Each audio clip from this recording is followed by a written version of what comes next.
Aho!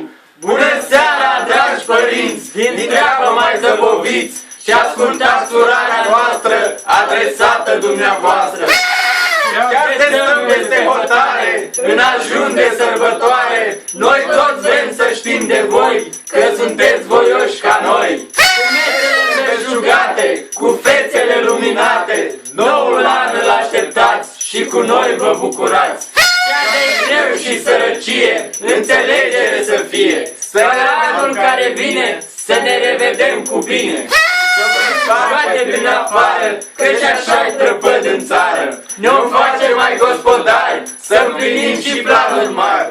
Sănătoși să fim cu toții, să vă proiectăm nepoții. Mai des să vă bucurăm, să fim bine, să avem bani, la anul și la mulți ani!